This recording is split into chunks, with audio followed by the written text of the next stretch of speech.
if you don't mind, James, I would like to take a minute and drop down a bit and mention one of the other ones on our list. And you'll see why in a minute, because this one here has some special meaning to me. In 1988, I was in Frankfurt, Germany.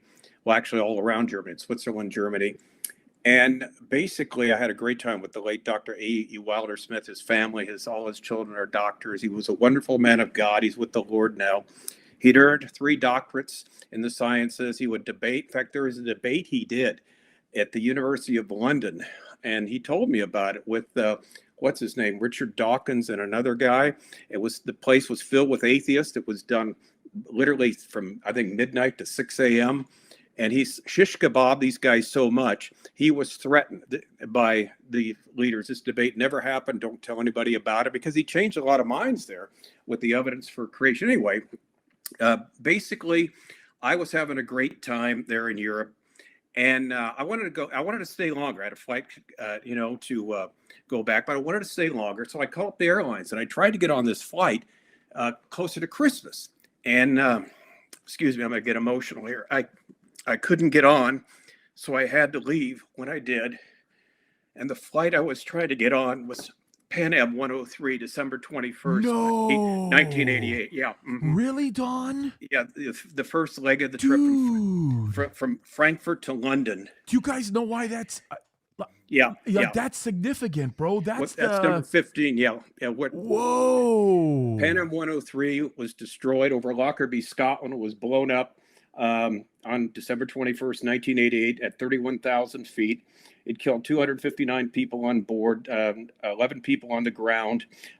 There's a headline. They've just arrested a Libyan man, here 34 years later, who said it was instrumental in the bombing.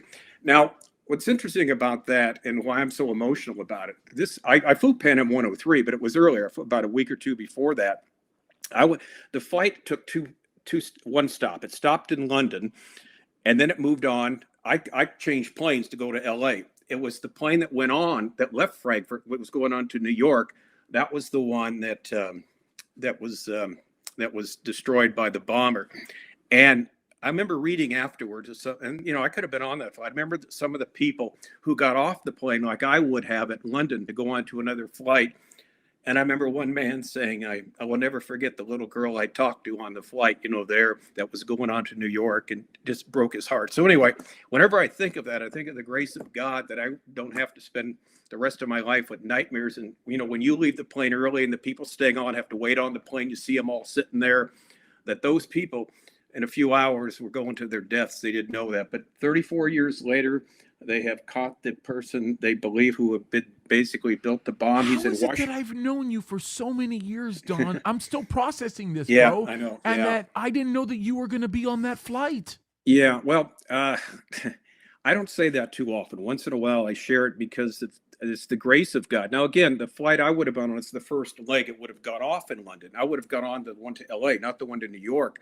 But it would have sat on the same flight from Frankfurt to London with a group of 259 people who would have lost their lives, and I would have been on the same flight with them. The ones either they'll be coming on, you see them, guarding there at the gate getting in, or the ones that are there. And I've never forgotten that, because and then it shows up on the news now 34 odd years later, because God had mercy on me. Not only that the bomb didn't go off I didn't go on that day, but it was the same flight I took. Like I said, it's about a week or two earlier. And I wanted to stay till Christmas, so that was the date I picked. It was funny, and what was really weird, I didn't realize that till after I got home, and about a week or two afterwards, when I thought of it was December 21st. I remember that's the day I called Pan Am Airlines from Germany. Said, any way I can get on the flight Pan Am 103 on December 21st from Frankfurt to London, and London to L.A. And they said, no, sorry, sir, the Frankfurt leg is all booked up. So I didn't go at the time. But anyway, when I saw that headline, it just brings back, I can't even begin to tell you what it brings back in my mind, just memories, but also sadness there. But 34 years later, here's the point, James. Even if someone isn't caught in this lifetime, there's a judgment someday. People are going to stand before the living God, and there's no perfect crime. Nothing gets by him. They will pay the price.